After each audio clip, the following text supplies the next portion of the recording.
realize the failure of the war on drugs when someone tasked with combating it switches sides because he has seen firsthand the complete and utter waste of life, time, money, and resources invested in this losing battle.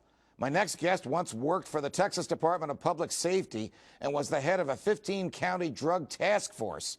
He arrested drug dealers and drug users.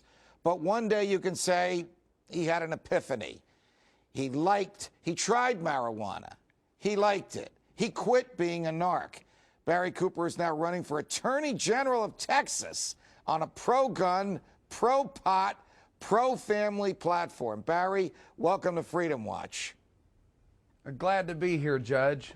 What changed your mind from all of the dangers you went through, all of the risk you endured, all of the freedom you impaired, all of the lives you adversely affected, to enforce neo-Victorian drug laws, now to become a champion of the right of people to put into their bodies whatever they want?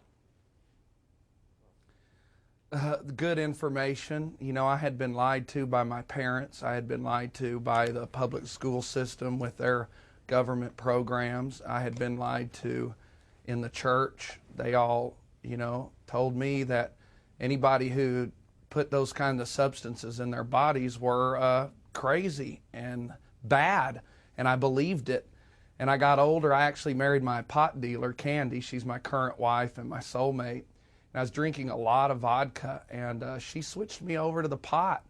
And marijuana has a way of opening a person's eyes to see the truth. And once I saw the truth, I felt bad for what I had done, arresting all those people. Is it realistic to expect that in a state like Texas, arguably the most conservative and traditional in the union, even if a tradition is based on false premises, like the traditions of outlawing the use of recreational drugs in privacy, will accept your argument during this campaign that drugs should be made legalized and that you should be in charge of enforcing the laws?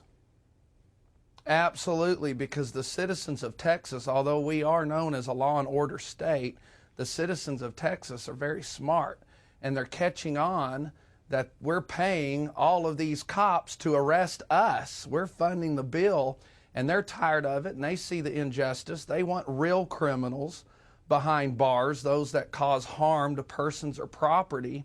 And we're tired in Texas of having our kids and our cousins and our wives and our husbands placed in a concrete block to help subsidize our private prison industry and the probation departments. What will it take? The citizens of Texas get it. What will it take for people in the United States to understand that we're going through another prohibition again? Prohibition was an utter disaster, which caused the loss of many lives and, by modern day accounting, billions of dollars and lots of freedom. And we're going through the same thing again. So question, why is it that we don't wake up and understand that we can't afford another prohibition again in the United States of America? Well, my answer is controversial.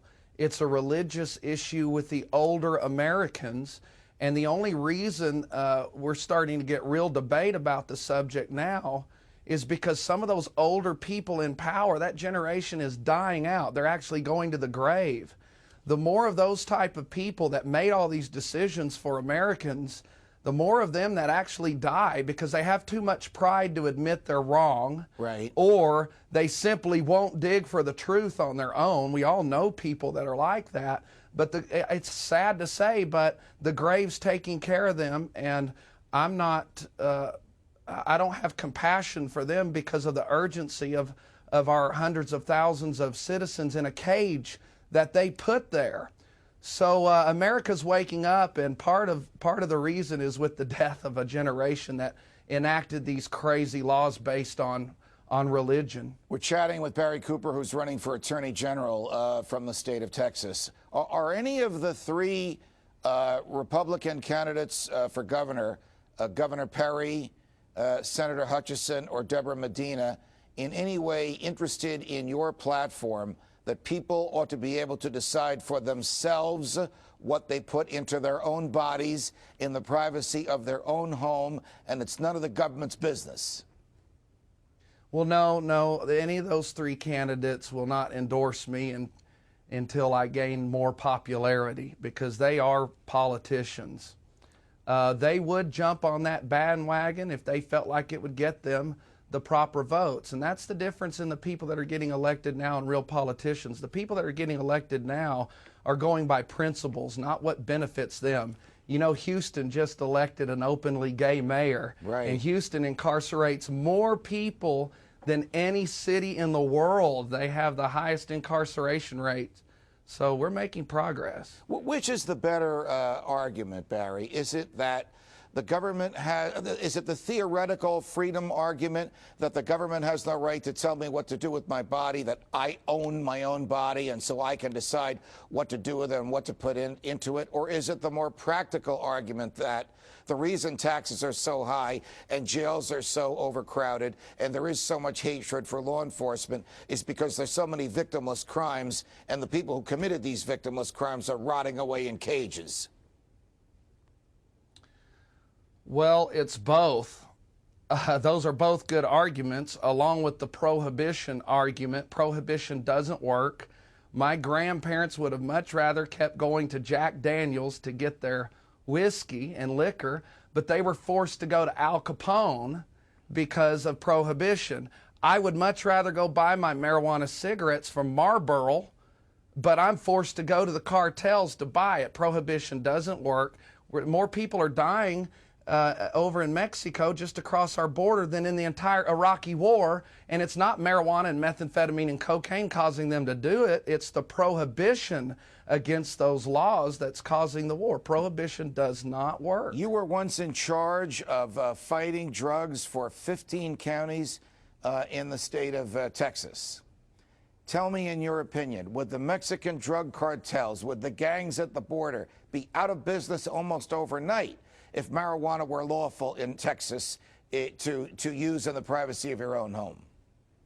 Oh, there would be so many wonderful things when marijuana prohibition lifts, and we're on the cuff of it. But yes, it would end that war overnight, because no longer would we have to go to the cartels to get the drugs that Americans want. The government can control it and regulate it and get it from our own government. Let's let our farmers in America cash out on the #1 cash crop in our country above corn, and that's marijuana. Instead, the Mexican growers are getting that money. I think the farmers of America deserve to have that money, just like the farmers that plant the wheat to make beer and liquor and that type of thing. It's just ridiculous, and the younger people in America, like myself, and even some older people, are catching on, and we get it.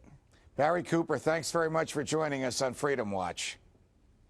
Hey, Judge, thanks for having me on your show. You can catch today's show on foxnews.com/freedomwatch and on Sirius 145, XM 168, or online at foxnewstalk.com at 6 p.m. Eastern on Saturdays. From New York, defending freedom. Until the next time, stay free, America.